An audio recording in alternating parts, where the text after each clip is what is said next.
लेके आवे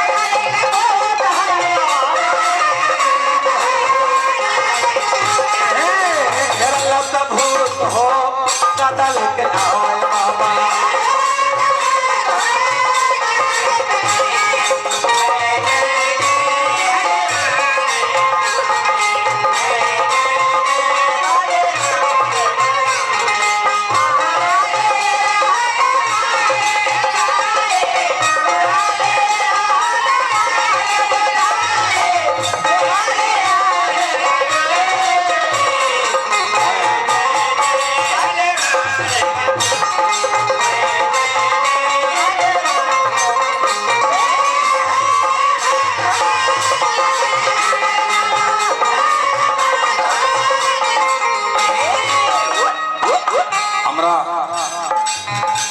छत्रु भैया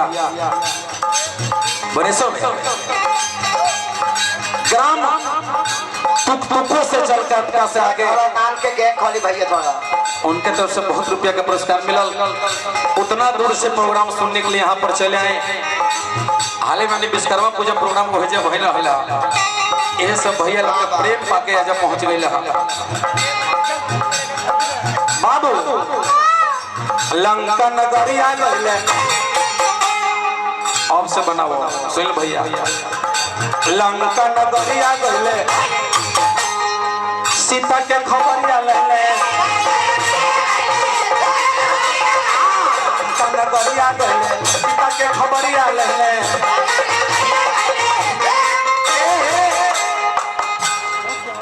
सीता जी से आज्ञा पहले पेट भर फल खैले हनुमान जी के माता जगत जननी से भेंट भइले कहले कि माई हमरा भूख लागल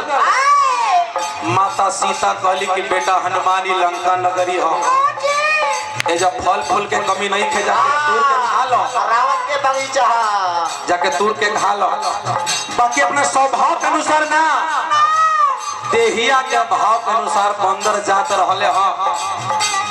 मन ना रहल देहिया रहल बंदर के एगो फल खाता रे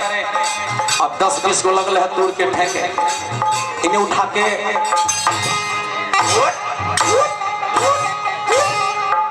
लगल है तूर के फेंके अपने ना कैले जतना पेड़ पौधा रहल हनुमान जी लगल उखाड़ के फेंके ई खबर जनाई रावण के सबसे छोट बेटा अक्षय कुमार के कहले गिरे बेटा जाओ जो तोरे जाओ सुने हैं कि मेरे बागीचा के अंदर एगो बंदर आया है वो बुढ़िया सुने हैं मेरे बागीचा के अंदर एगो बंदर आया है उस बंदर को मेरे सामने हाजिर करो पकड़ के ले आओ अक्षय कुमार गई ले चहले के अक्षय चहले के हनुमान जी के पकड़ के लेके चली तब ले हनुमान जी कहले जय श्री राम उठा के बचे दे बचे दे 4 लाख पड़ल बेटा लादी पचौनी सब बाहर हो गए पूरा किडनी बाहर हो गए बचतो तो फिर दुगला लड़तो अरे मारे के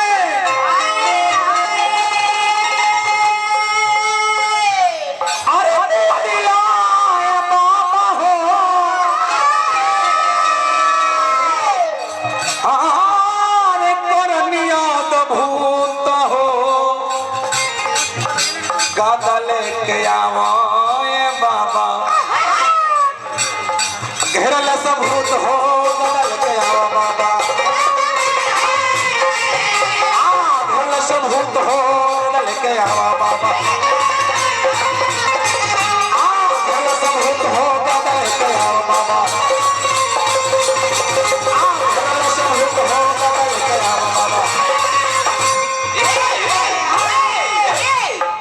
आई हमरा मास्टर साहब अपने स्टेज पर विराजमान बने ये खूब कला के प्रेमी बानी इनका ओर से सैकड़ों रुपए का पुरस्कार मिलल